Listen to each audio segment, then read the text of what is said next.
Do you consider yourself a high achiever? Smart, driven, highly successful? I am so excited to have you.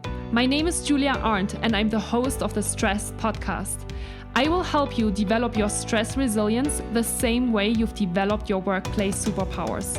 Learn peak performance tools to thrive at work and in your personal life. Let's get started. Hi everyone and welcome back to the Stress Podcast. I'm really excited to welcome our next podcast guest to the show today, and it is Etienne Peirsman. Hey Etienne, how are you today? I'm perfectly fine, thank you. I'm not stressed at all, by the way. Good. I'm glad to hear that. Etienne, pick us up a little bit. Where are you located? What time is it? And what have you been up to today before jumping on the recording with us today? Well, I got up quite early because a friend that was staying here needed to go catch a shuttle to the airport. And then I went back to bed for a little while, made breakfast, made tea for my lovely life partner. And then we did some holding of each other. And then we did some qigong, which we always do in the morning, and had breakfast. And yes, I took a shower just a few minutes ago to be fresh for the podcast. It's 1 o'clock now. And that's usually I'm up quite early, but we had a lazy morning, and the sun is shining, and I'm in Seebeck, which is west of Seattle.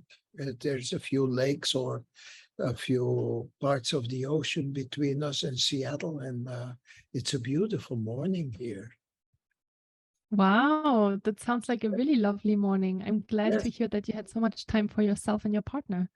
Yeah, it doesn't happen too often. Amazing. Etienne, tell us a little bit more about what you do today and how you got to do the work that you're doing today. Well, yes, today the podcast is, and then we're going to go tomorrow. I leave for New Mexico again. I have a few classes, actually 5 classes in a row that I'm going to give. Since January, I've been doing our intense cranial program, which is 9 classes, one after the other. They had a break now from 2 weeks, and then 4 classes follow each other in 2 weeks, and then it ends with a whole week of intensive cranio. There's a 5-day class. And so, yes, today I'm just getting ready to travel back, which means that we're going to take a walk up the hill. It's very hilly here, and it's rainforest, so it's quite amazing to just walk in the forest and see the fallen trees and how nature actually is here. Being, the last 15 years in New Mexico, where the trees are very small, and I always lived around 8,000 feet, so high desert. And then here at sea level, with all the rain and the sun and the trees and the seasons, it's quite different. And I love it. I love both places, actually. Yeah. Where did you grow up?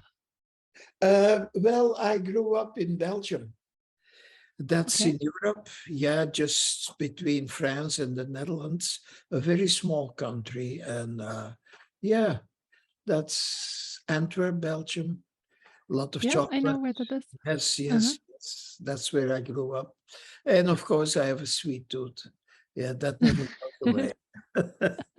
I'm from Germany, and I also have a very sweet All tooth. right. Yes. So I can totally relate to that one. You know, good food. It never goes away. No, no, no, no. We used to go often to Germany just for sausages or sauerkraut, fresh with yeah. Mhm. I love And Germany. then when did you move to the US? That must have, oh, my first time was 1990. Okay. In the beginning, it was 3 months here, 3 months Belgium, and I kept that going for about 15 years. Every 3 months, I would go back to Belgium, and 3 months later, I would come back here. Because in 1990, I started my first school, my first Cranio School in Antwerp. Mhm. And, Mhm. then also in the US. And it was like 3 months in US teaching, 3 months back to Belgium teaching. And I kept that up until 2014, something like that. Wow. Yeah, it was nice to go to hectic Europe and then Mhm. come back to a very quiet place. In those days, I was living in Mhm. Santa Fe in New Mexico, which is, yeah, compared to the cities like Amsterdam, where I was teaching in the Netherlands, it was quite an Different. easy life in Santa Fe. Uh-huh. Uh-huh. And how did you get to go into the field of craniosacral? Ha, that's a whole story. Good. We You love know, stories. yes. Usually, people in the healing field, they go in there because they want to be healers. They want to, yeah, help people. For me, it's quite the reverse. At one point, this must have been the middle 1980s. And for 10 years about, or maybe even longer, I was already connected to all kinds of therapy. And in the beginning, therapy was very primitive. Yeah, it was rebirthing with, breath work and primal scream and bioenergetics, it was called. Just work to help people get their emotions out. And of Mhm. course, active meditations in those days. Yeah, that was all that was available. And somehow in the middle of the 1980s, I got an infection, quite a bad infection, a staph infection. And they're Mhm. not so friendly, those bacteria. Well, I realized, they're just looking to make a living.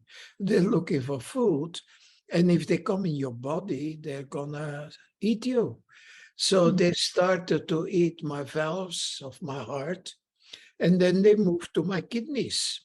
So yeah, having a staph infection that severe, yeah, at one point the valves in my heart were totally gone. My kidneys Mhm. started to fail so much that I needed medication to keep my kidneys working.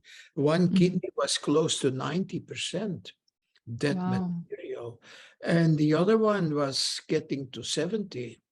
So yeah, that's a death sentence, heart and Mhm. kidney failure. And yeah, I panicked. I panicked like crazy. I'm gonna die. Yeah, I was Mhm. 40, somewhere around that. Mhm. So yeah, that was panic. How So long were you sick? a few months. No, Okay. no, no, no, not a few months, about 1 or 2 weeks.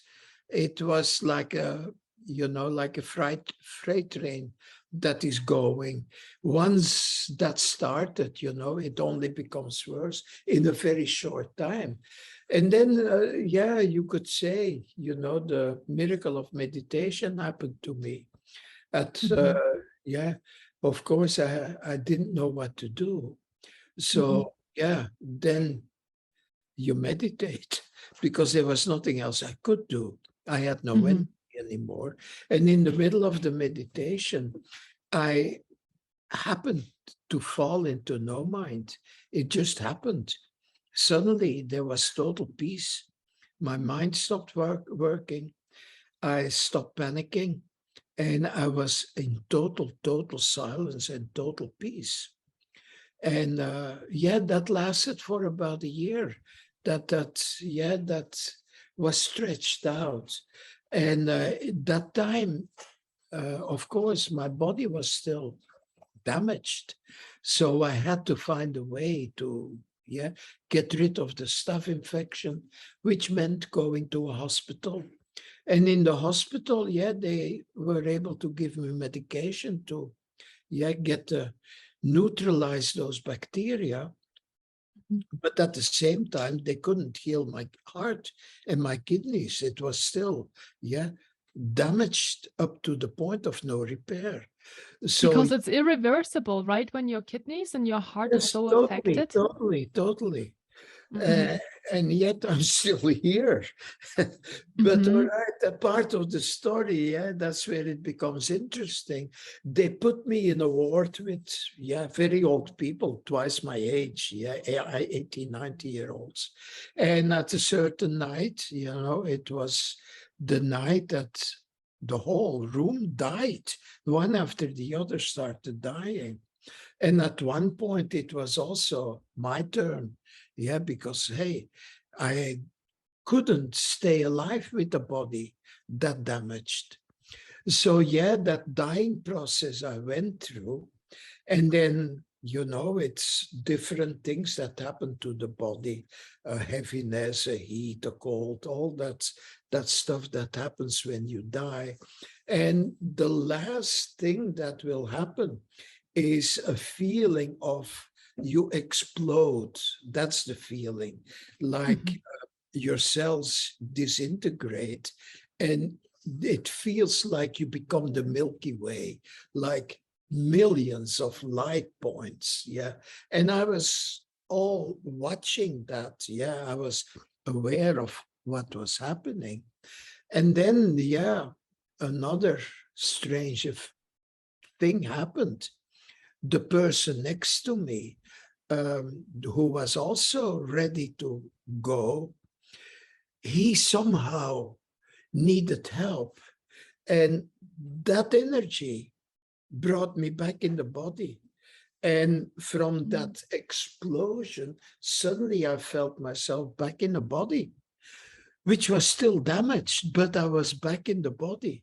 It didn't fit anymore. That I realized at that moment, my body didn't fit me anymore, or I didn't fit in the body anymore. But I went over to him. He was just next to me. I put my hand on his heart, and something broke in him. Somehow that connection with my hand made his heart burst, not to the point that he died, but he got over the thing that was holding him back. And the strange thing of that was I could feel my hand going into his chest. And of course, that's impossible. But I Mhm. was still out there in that different world. And I could really feel my hand touching his heart. And that, gave a strange effect. I was back. He didn't die. And of course, after that, we became really, really good friends. But anyway, I went through a death process without dying, but I still had the damaged body. And then, in being in the hospital, they want to give you medication. That's what they Mhm. do to keep the Mhm. kidneys going, to keep the heart going.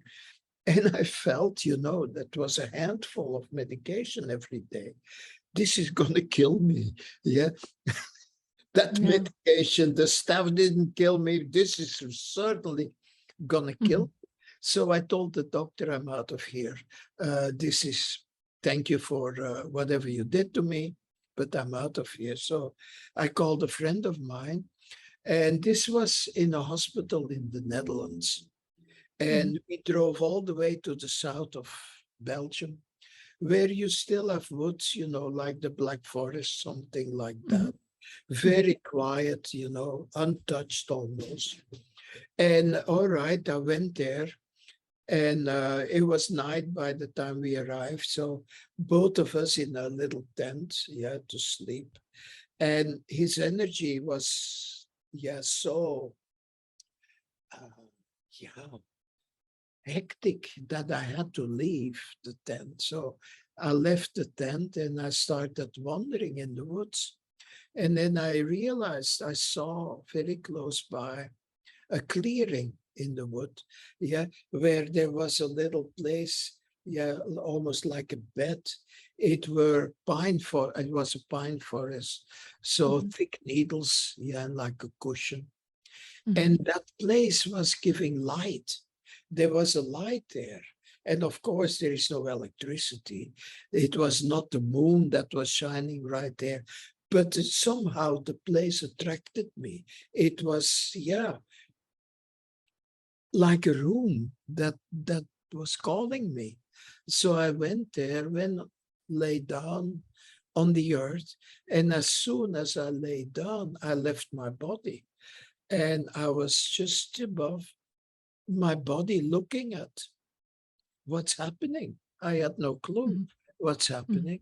And my body was just, going into that deep sleep space. And after a while, I saw all kinds of animals coming to check out what was happening. It was so strange to see that. There were a few snakes that came, a fox, of course, and a boar with a whole bunch of little ones sniffing. And what I realized was the respect they had for whatever was happening. None of them touched me. They were just curious, and I could see them, that respect was unbelievable. And then it became morning and the sun came out. It was in the summer. And the heat of the sun allowed me to go back in the body. So I sat there the whole day. My friend came with some soup, and in the night, the same thing happened. And after 4 days and nights, I knew I was ready. It was over. So I said, all right, let's go back. And then a few days later, I went for a checkup to the hospital. And my heart was fully recovered. And my kidneys also, everything was back 100% normal. So there you go with, there I went with, it's irreversible. It was possible. Then that experience of being able to heal myself led me to, now what to do in the world. I cannot work for a boss. I cannot do regular work. I have something else to do. So can I interrupt you for 1 second? Because it's a long story, I know. It's a great story. I love it. Why did you go in the forest in the first place? Was that your friend that encouraged you to go with him? No, I knew that's where I needed to go. Okay. I needed to get out of society into nature. I knew, I didn't know where, but I knew there was a forest in the south of Belgium. It was like intuition. I knew I had to go there. Where exactly, I had no clue. And I guided him, take this road, take that road, take out of the blue, until we arrived in a dead end. We couldn't go any further. And that's where the place was. It was total intuition, not thought about at all. Interesting. And you were talking, and I don't know if you're gonna kind of come back to that story, but you were talking about when you were in the hospital and you touched that person that was laying next to you. Was that kind of the first interaction or experience with craniosacral therapy? Or like, I'm still very curious. Maybe I just need to keep having you tell your story. I didn't know that touch could go so deep. I had no clue. But it was almost an introduction for myself. This is the way you need to go in life. Touch is what you need to do. Yeah, Mm-hmm. it was as if that was something that had nothing to do with me. Also, the coming back into my body had nothing to do with me, myself, with the choice. It was a choiceless choice, as if it came from some other place. Now I know where it comes from. Mm-hmm. It's been almost my life quest, yeah, to figure out that Yeah. question that you have. Yeah, Mm-hmm. where does it come from? What is it? What Mm-hmm. is touch? And how can touch go so deep that it, yeah, brings a person back to life? Uh, Mm-hmm. yes. So where I got Cranio after, it took me a few months to build my strength. And I was living with another friend in his house. I could stay there. And then I went to do a massage training. And in those days, the place to go, this was the 1980s, was Pune in India Mm-hmm. to the Osho ashram there. So Mm-hmm. that's where I went. And I did a massage training just to get my body back functioning 100%. And in there, it was too much doing massage for me. But in there was a 4-day snippet of craniosacral. And as Mm-hmm. soon as I felt that, I knew this is it. This Mm-hmm. is my thing. Mm-hmm. And that's where it started. Yeah, since that date, it was 1989, I haven't been doing anything else. Yeah, the year later, I already started teaching craniosacral because, yeah, it was almost as if it was invented for me. That's how I felt. Mm-hmm. It's like, wow, this is it. This is, yeah, what happened with that guy also in the hospital. Yeah, that touch, the Mm-hmm. magic of touching without mind being present, just the ability to touch with your full energy, Mm-hmm. totally present, nothing that taps anything off, yeah, the energy that we have. So that's how I came to Cranio. And in those days, in the beginning, it was very simple, Mm-hmm. nobody knew what it was all about. So, yeah, it gave me a chance to dive into it and figure so much things out about healing, about touch, about meditation, about, yeah, doing nothing basically, because Mm-hmm. that's what it is. You sit there, you touch a person, and when you touch a person, it's just a touch where your hand connects and you don't move, you just stay. And your fingers become aware of what it is you're touching. It's like instant mindfulness. Yeah, you're totally focused on what you're touching. And then your mind cannot do anything else than stop. It just boom, stops. Mm-hmm. So, yeah, that's been my life since then. Wow. And who were you when you got infected with the staph infection? Were you spiritual? Were you already aware of meditation, or was that all something? Were you like a completely different person before all of I that was happened to you? a totally different person before. Yeah. Mm. And I was doing, some meditation groups, some encounter groups, some, yeah, a whole bunch of things. But at the same time, I was quite, and I'm not ashamed to say that, but I was quite involved with using drugs myself. Yeah. Mm-hmm. I'm a child of Mm-hmm. the 60s. And in those days, using drugs was a way to get out of the social norm. Yeah. Mm-hmm. And that basically also led to that staph infection. Yeah. Mm-hmm. It was Mm-hmm. my lifestyle that led me to destruction. And then, yeah, the destruction was so heavy that it either I was going to die or something needed to happen so I could switch around. So yeah, that's what happened. Somehow, yeah, the switch happened. And since then, I was like 180% turn around, yeah, hitting the wall.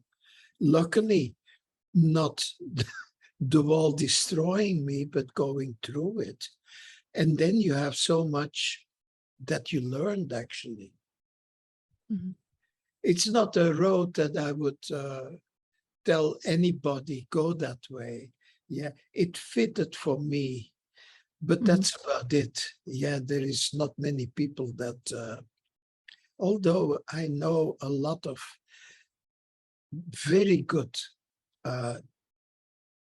group leaders that went the same road, yeah, that lived their life and suddenly realized, hey, I have to change totally. Yeah. Yeah. And so tell us a little bit more about craniosacral therapy. I'm sure that a lot of people are listening right now that may have never heard about this form of massage. Can you tell us a bit more about when they first started this type of therapy and Well, it's what quite exactly you new. do? I think it's one of the newest developments. Yeah. It was actually a secret of the osteopathic world. Yeah, they were only teaching that to osteopaths. And as usual with a secret, it comes out. So at one point, a few osteopaths started to teach it.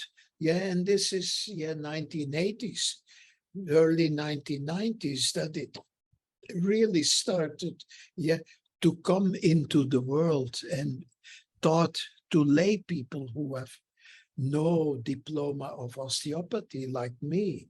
Yeah, my diplomas are, I was a biology teacher, I was a gym teacher. So I have some connection, from very early on to the body. But yes, it comes out of the osteopathic world. And then it got refined because it was so new, that a lot of things still could happen with it.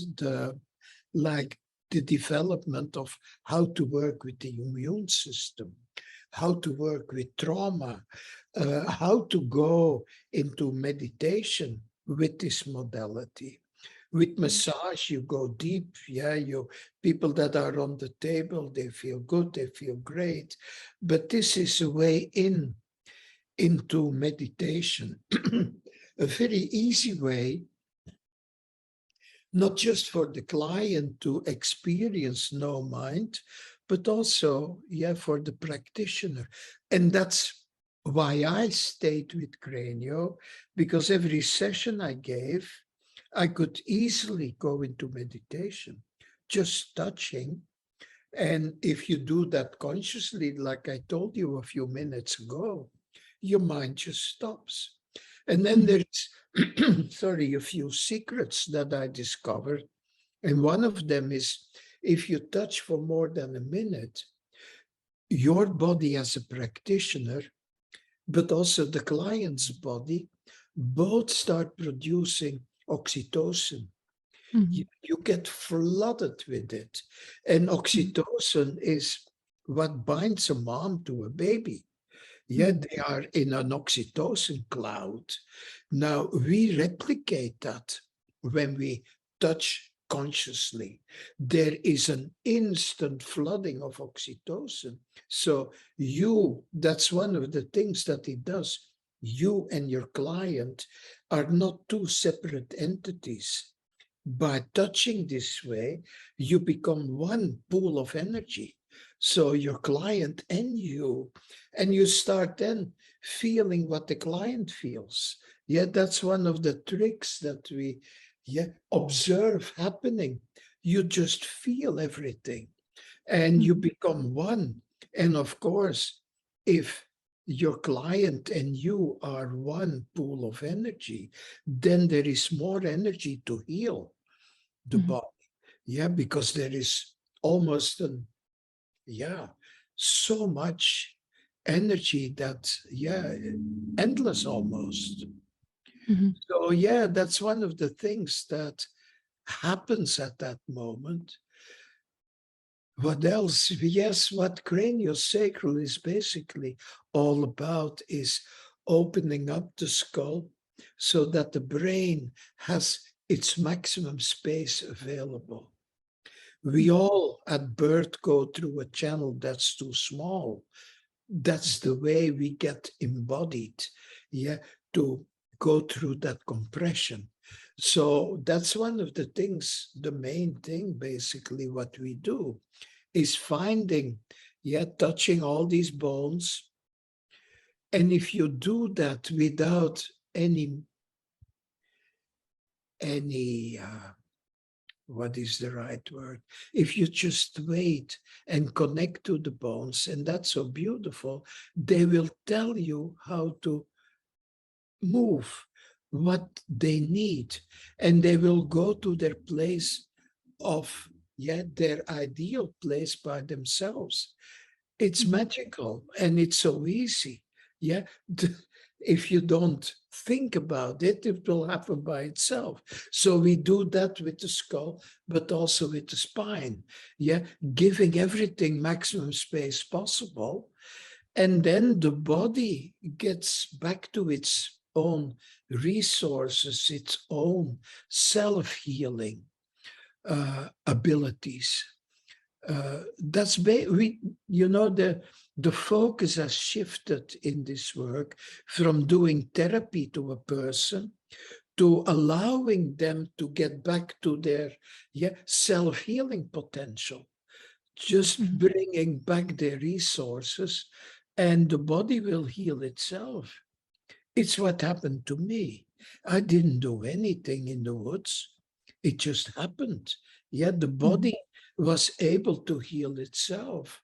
And that's basically what we do. Mhm.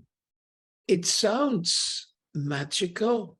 It Mhm. sounds even a bit strange, but it's so easy. And it is so natural. And, maybe a little thing more, what we replicate is deep sleep. In deep sleep, there is no objects, there is nothing, there is just that absence of everything. But what happens in deep sleep is that your body heals the whole body. The immune system, heals the whole body. That's what deep sleep is all about. The mind, the brain needs to be checked. Cells need to be replaced. That's why you don't think in deep sleep. So what we do is replicate that. And that it is so easy is 1/3 of your life you spent in deep sleep. So your body knows all about it. We just happen to connect the dots like, all right, this is it, and that is it, and that is it, and that is it. But the body knows already. And that's what makes this work so easy. But also, what happens in deep sleep, if you go to bed early enough, you wake up totally de-stressed. If you go to bed early enough, the body gets rid of all the stress there is. And that's basically also what Cranio does, deep healing. You mentioned trauma and emotions earlier. How can people that have experienced trauma and difficult emotions and maybe are now holding that in some sort of way in their body, maybe as a disease, how can they basically use craniosacral in order to heal that? Can you tell us a little bit more about that? Well, yes, that's been one of the things I've been struggling with in all my, let's say, craniosacral career. In the beginning, it was, all right, what is the trauma? Let's talk about it. Let's dive into it. And that is endless. That can be, oh, that's so deep. So at one point, I realized, hey, this is not working. Yeah, it's like a psychiatrist, you go sit on the couch and you talk, and 20 years later, you still talk. Yeah. So I realized, hey, this doesn't work. Now, let's look at the brain. How does the brain hold trauma? Where is it in that brain? And there is different areas where the brain holds it. It's almost like a chip where it is stored. And if it can't escape, it's gonna, create static electricity there because it can't go away. It stays there. And then you keep thinking about it, you keep recreating it. So the loop of static electricity becomes bigger and bigger and bigger. And the brain cannot function normally anymore because every time you fall back into that trauma in some way or another. So what we do now with trauma, and this is so amazing actually, we go look in the brain. Okay, where does the brain hold it? Where is that energy in the different nuclei of the brain? Then we connect to these nuclei, and that's the easy part. Once you know where and you connect to it, it finds a way, because it's electricity, it finds a way to leave the brain using the practitioner's body, like a lightning rod. It just moves out. It just moves out because it's just energy. So when you connect all these different places where the brain holds the trauma and you let that energy out, then the trauma becomes, it's like a balloon. The air goes out of it.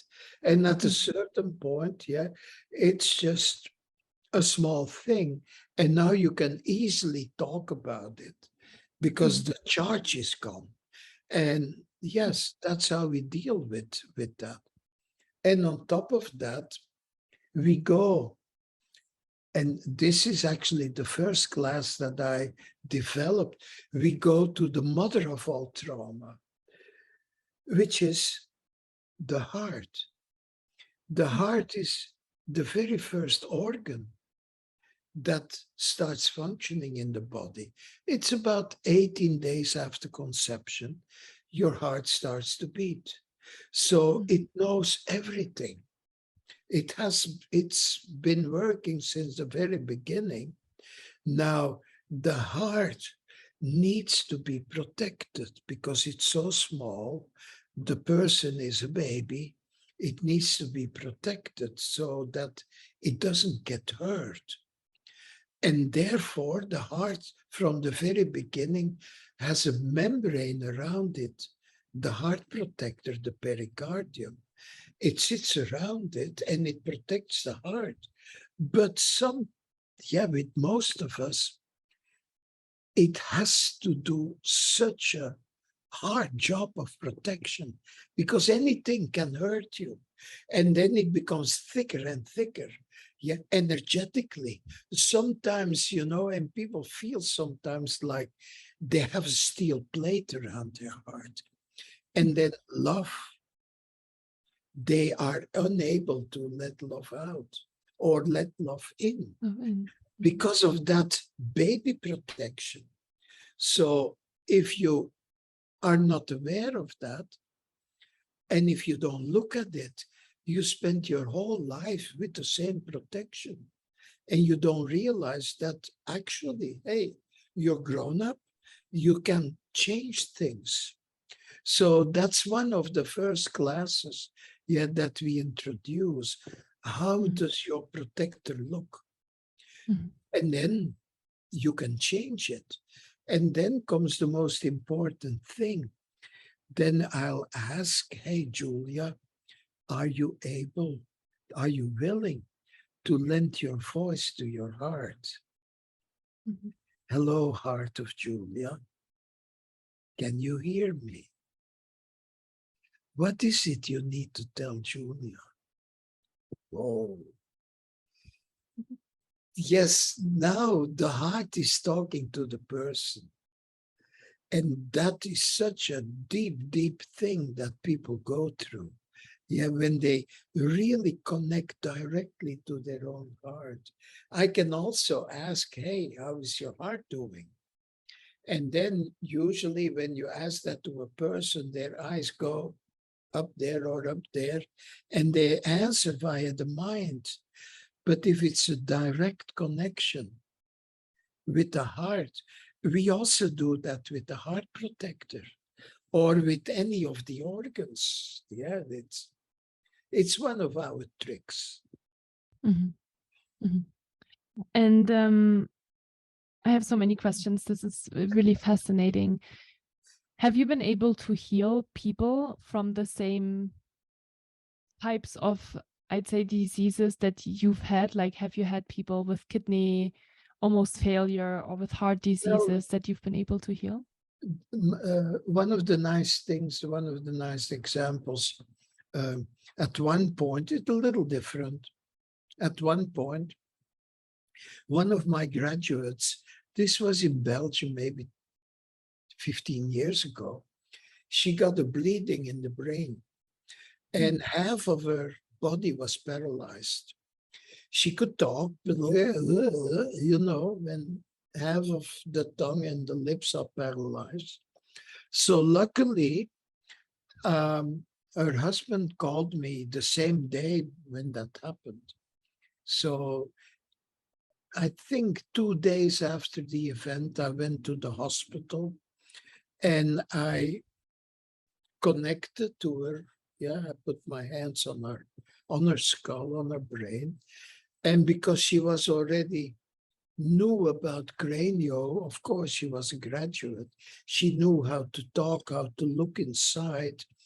We went to the place where the bleeding had destroyed part of her brain. And her left side was paralyzed, not fully. She could still move a little bit. And on the right side, her a structure called the basal ganglia, yes, I think, yeah, was partly dead. Yeah, Mhm. it was an area that looked black, totally black. So, hey, what do you do when that happens? That's one of the things we do. And this is only possible when, as a practitioner, you go into no mind. You can then connect directly to stem cells and also immune cells in the brain. So, yes, I asked her connect to, yeah, microglia cells, uh, connect to macrophages in the bloodstream, and let's start repairing. So Mhm. the macrophages and the stem cells in the blood, they started repairing the arteries there and the veins. And then the microglia cells, they started, yeah, eating away all the dead material, and stem cells started to make new basal ganglia there. So 3 weeks later, she had full function back of her paralyzed body, and she's back at giving cranio. The doctors had said this is irreversible. Mhm. And this is one example of that, but there's a few. Mhm. You want me to tell another nice story? Please, yes. Yes, this is one of my favorites, about talking to the heart. This is another graduate. And 6 months after graduation, she calls me. She wanted the baby, but it was impossible. Her eggs were checked, they were fine. Her husband's sperm was checked, everything was fine. So, can I come for a session? All right, I had no clue what to do. So usually when I have no clue, I just go to the heart and ask the heart for advice. So we're in the session and my hand is on her heart and I start talking to her heart and her heart protector. And what happened was her father, in the Second World War in the Netherlands, he was making money by aligning himself with the enemy, made lots and lots of money. And then after the war, of course, the enemy lost. So he was the bad guy. So they put him in jail. He was in jail for 7 years or something like that. And then he comes home and now he had to behave like a good citizen. I made a mistake, the whole thing. Now, she told me that he was a horrible father. He never physically abused anybody, but he could explode psychologically and say all kinds of horrible things to the girls. He had 3 daughters, I believe. And all right, that was the story. So yes, at that point, I could feel the heart protector, starting to get, an energy, an excitement. So I talked to the heart protector, and she told me that the heart protector, was not just around her heart. The heart protector, and this is physically impossible, but the heart protector that's around the heart had expanded so much that it also included the ovaries, the offspring, the DNA, future DNA, because there was so much danger about being hurt that the heart protector was not just protecting the heart, but also the eggs, the future. So, wow. And this is physically impossible. That cannot happen. So I talked to the heart protector and all right. He was there. And then I had to tell him, hey, the father died 10 years ago, so there is no danger anymore. This woman is a grown woman. She can take care of herself. She has her own house. He makes a living. She's perfectly fine. Yes, the heart protector knew all that, but he didn't want to move. He wanted to keep that protection. And then somehow I thought, hey, and I thanked and I made her thank the heart protector for doing such a wonderful job, for fulfilling his life's task perfectly. So then I said to him, hey, is it now okay for you to also allow the ovaries to fulfill their life task? Oh, oh, oh, yeah, I can do that. So he retreated. He kept the ovaries, gave them freedom to fulfill their life task because I had acknowledged his life task. So, all right. I think 6, 7 months later, she called me that she was pregnant. And I also wrote a book about how to treat babies and small children, CranioSacral Therapy for Babies and Small Children, with a whole bunch of pictures of babies. And one of the small sessions that are in pictures is that baby girl that, was born after that session. That was just one session about, just communicating with the body. What the body Those needs. cells are intelligent. Yeah. Do you think you need to believe in craniosacral in order for it to work? I think the 2 examples that you just gave us were 2 graduates of the CranioSacral School. What if as someone that, and I have had craniosacral massages before, do I need to believe in it? Do I need to go there with a specific intention in order for it to work? Well, it depends on the practitioner. Mm-hmm. You know, there is different schools of craniosacral. Some are still focusing on therapy, on making somebody better. The schools that focus on bringing you into no mind, that's where you don't need belief, because you feel the connection. When you connect to no mind, to that place, that's where we come from when we are born. When we are born, we come out of a certain place, where there is no mind yet. The mind is created by a brain. But who creates the brain? There is an intelligence, a life force that creates our body. And that happens without the mind present. Mind starts when you're 2-3 years old. So connecting the client to that no mind space, the wisdom of nature, that's where you feel home, because that's where you come from. But also that's where you go in deep sleep, to that same intelligence.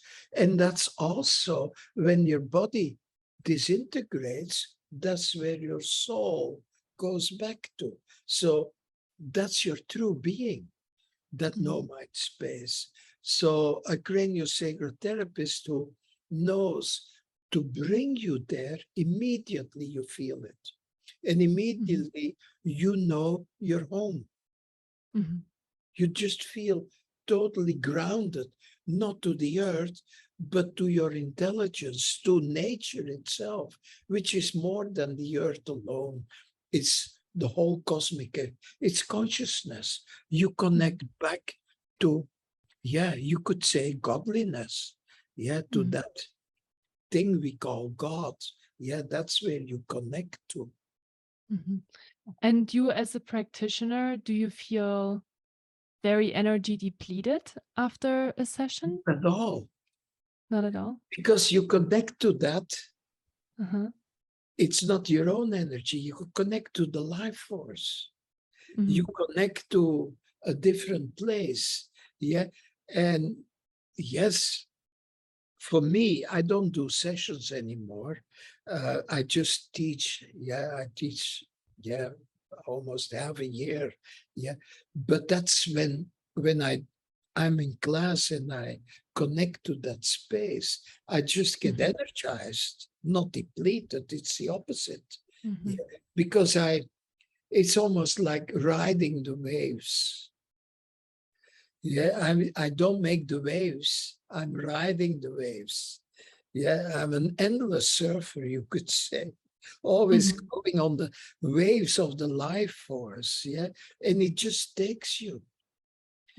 And that's what most craniosacral therapists, at least the ones that I educate, are. Once they find that wave, they can't do anything else anymore because it's so energizing. Yeah, wow, it's very fascinating. Are you familiar with the work from Joe Dispenza? Dr. Joe Dispenza? No. Have you heard of him? No?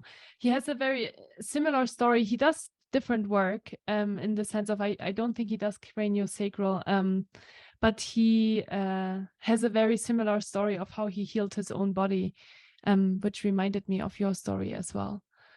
And he, also went into this like deep meditative state in order to basically heal his spine that got really wrecked in a bike accident. And now he's teaching meditation and just how to reconnect with your body and heal trauma in order to. Of course, you need to hit the wall to be able to do that almost. Yeah. So fascinating. And so maybe one last question. I know we are already on time, and it's just so fascinating to talk to you. So I could talk another hour probably. How many sessions do you need? Do you, you said you were working with this graduate and she only needed one session. Is there like an average of sessions, or depending on the yeah, it severity of the depends. trauma, or like what does it Most depend people on? are stressed out of their minds. Yeah. Mm-hmm. So, and usually, they have been living a certain way and got ingrained in that way. It's become a habit. And then to get out of it, one session won't do. Now, the two examples I gave, they were both graduates. Yes, so they went through a program of so many hours. Yeah, so for them it's easy to go there, but usually, with the regular clients, it takes about 8 to 10 sessions. Spread about 2 or 3 weeks apart. Yeah, to really instill change. Yeah, to make them understand that change is possible is the first thing that needs to happen. And they need to feel it. Yeah. And just 2 or 3 sessions won't do, because you're usually up against 10, 20, 30, 40 years of habits. That's a long time that you're used. The body is To a used to certain way. function in a certain way. I would advise people, come for 8 or 10 sessions. And can you start doing that work on your own in a way? Yes. Once, of course, you need to know. You need to have felt it to know what to do. But it's possible. But it's easier if somebody does it for It's you. helping you. Yeah, then you can relax 100%. If you need to do it yourself, you have to think about, okay, what to do. So once you're on the table, you can drop all the doing and let somebody else do it. Can you tell us about you said you have a book for kids, but I'm sure you have another one. You've written multiple books. Can you tell us about maybe the one that you would start with when people are starting to get into kind of craniosacral therapy? Well, the one, CranioSacral Therapy for Babies and Small Children, is a book that has so many pictures about babies being treated. And that book was written for craniosacral people to have in their waiting room, so that people could look at the babies, because every picture of the baby is a baby going through transformation. It is so emotional. Usually people start crying when they see all these baby pictures. And then, there is a whole bunch of text, of podcasts, on our website. And that's a good thing, if people want to see what it's all about. We have a small thing called Cranio Rocks, like rock and roll, craniorocks.com, and then they get into our website. And then, I only have 2 books, the baby book. The second book is coming out any moment at this point, and it's called The Tantric Aspects of Craniosacral. And it's about, meditation techniques. It's about what we can do with cranio. It's about Lotus Baby, how the traditional way of birthing, instilling aggression at birth, how it basically ruins humanity. Yeah, when people are born, when a baby is born, to cut the cord, to bring aggression into the birthing process, it will change a baby's feeling from the very beginning. It will change their chemistry inside from the very beginning. So there is a whole, the first chapter is about birthing. And then what is the alternative to cutting the umbilical cord? Not cutting at all. Uh-huh. You know, there. Oh, because it just falls off at some point? Yes, what the medical world doesn't realize, the umbilical cord and the placenta, that's all comes out of the fertilized egg. The fertilized egg creates the baby, placenta, and umbilical cord. That's a unity. And at birth, that placenta, which basically has created the baby, it's an organ that brings everything to the baby and removes all the toxins. And it is filled with hormones, with stem cells, with neurotransmitters who all need to go into the baby. Placenta is so filled with stuff that still needs to move into the baby. And if you cut, then something of you is missing.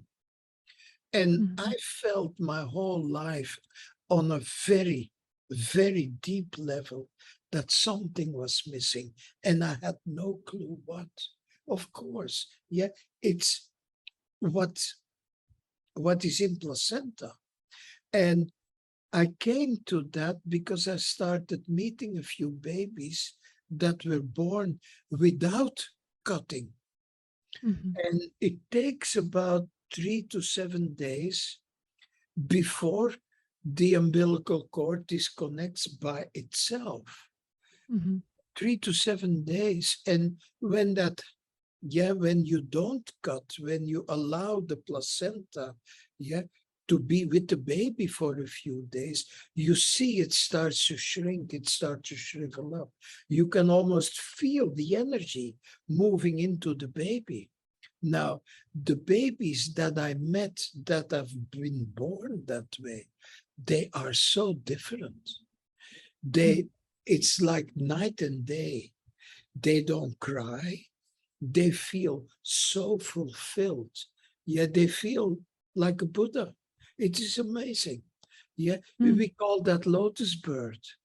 And it's an answer, basically, to instilling aggression, bringing aggression to the table, but also, it's an answer also to all the greed that's in the world, because people are missing something. Energetically, they're not total, so they're missing. So they need material stuff to fill, what they're missing. Yeah. I'm glad that you wrote a book about this. It sounds like there's a lot many more books in you. Passion, to bring that in the world, Well, Etienne, I'm so grateful that we had a chance to chat with each other today and to hear about your powerful story. So thank you so much for being here today. If people are interested in learning more about you, you already mentioned one link, but what is the best way to connect with you or to learn more about your courses? CranioRocks.com. It's easy to remember, and it will bring people to our website automatically. Great. CranioRocks.com. Great. I'll make sure to link it in the show notes as well. Awesome. All right.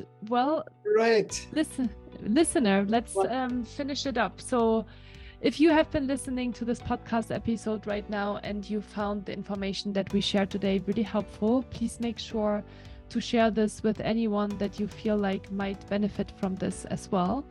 And you can help not only your friends or your family members, but also obviously it's a big support to Etienne and my work. So thank you so much in advance for doing that.